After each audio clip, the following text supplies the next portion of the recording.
ગુજરાતમાં ભૂપેન્દ્ર પટેલની સરકાર એમના મંત્રીઓ કામ કરી રહ્યા છે, છતાં ગુજરાતના મંત્રીઓની કેટલાક ટપોડિયા ટિપ્પણી કરે એમને થોડું શરમ આવી જોઈએ. તમે ક્યાં રાજા ભોજ અને ક્યાં ગાંગુ તેલી. નેતાઓ એકબીજા માટે શું બોલી શકે, એક જ મુદ્દો કેટલો લાંબો ચલાવી શકે, જાહેર મંચ પરથી એકબીજાની ટીકા કરતા કરતા પર્સનલ કેવી રીતના થઈ જાય એના બહુ જ બધા ઉદાહરણ છે. એટલે ખૂબ પાતળી ભેદરેખા હોય કે નેતા એકબીજાને એવી રીતના એવી ભાષામાં કંઈ પણ ટીકા ટિપ્પણી કરી શકે કે જે કોઈને ખરાબ પણ ન લાગે અને એ યોગ્ય પણ હોય, પણ એવું હવે થતું નથી. ગુજરાતમાં અત્યારે જે ટ્રેન્ડ ચાલ્યો છે એમાં બહુ જ બધા નેતાઓ એકબીજા પર આક્ષેપ પ્રતિ આક્ષેપ કરતા એ લેવલ સુધી બોલી શકે છે કે જે સામાન્ય જનતાને પણ એવું થાય કે જાહેર જીવનમાં રહેતા માણસ આ કેવી રીતના બોલી શકે.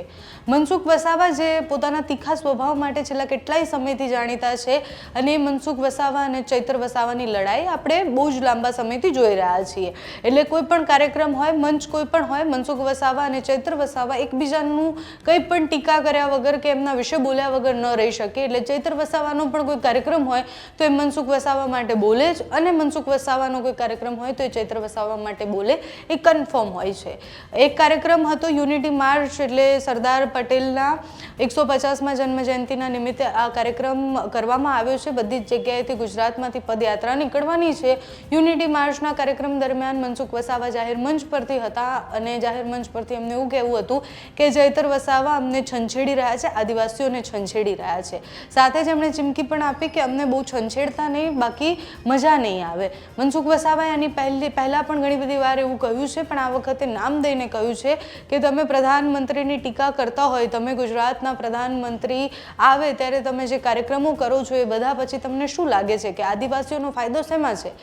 આટલા વર્ષથી ગુજરાતમાં ભારતીય જનતા પાર્ટીનું શાસન છે અને પછી આદિવાસીઓ માટે આટલો વિકાસ થયો છે અને છતાં તમે એની સામે આવતા હોય તો પછી તમે જેની ટીકા કરી રહ્યા છો, એટલે પ્રધાનમંત્રીની તમે જે ટીકા કરી રહ્યા છો, તમારે સાંભળવું જોઈએ કે ક્યાં રાજા ભોજ અને ક્યાં ગંગુ તેલી, એવું કહી અને જાહેર મંચ પરથી ચૈતર વસાવાની ટીકા કરતા દેખાય છે. ચૈતર વસાવાનું નામ દઈને આદિવાસીને ભરમાવે છે, છેતરે છે, એવી વાત પણ એ કરી રહ્યા છે. મનસુખ વસાવા એ યુનિટી માર્ચના મંચ પરથી ચૈતર વસાવાને જે કહે છે તે સાંભળો તમે. આ સમાજને કેટલાક તોડવાના કેટલાક લોકો પ્રયત્ન કરી રહ્યા છે. સમાજને તોડવાના કેટલાક લોકો પ્રયત્ન કરી રહ્યા છે. સરકાર આટલું બધું કામ કરે છે, સરકાર આટલું બધું કામ કરે છે અને છતાં પણ ક્યાંક કેવી ટીકા ટિપ્પણી એમાં કોઈ ના આવે. આપણી જે સરકારે જે કામ કર્યા છે, મોદી સરકાર કામ કરી રહ્યા છે, ગુજરાતમાં ભૂપેન્દ્ર પટેલની સરકાર એમના મંત્રીઓ કામ કરી રહ્યા છે, છતાં ગુજરાતના મંત્રીઓની કેટલાક ટપોડિયા ટિપ્પણી કરે એમને થોડું શરમ આવી જોઈએ. તમે ક્યાં રાજા ભોજ અને ક્યાં ગાંગુ તેલી. આ બધા લોકો શું છે, વિદેશી તાકાતના આધારે દેશને તોડવાનો પ્રયત્ન કરે છે.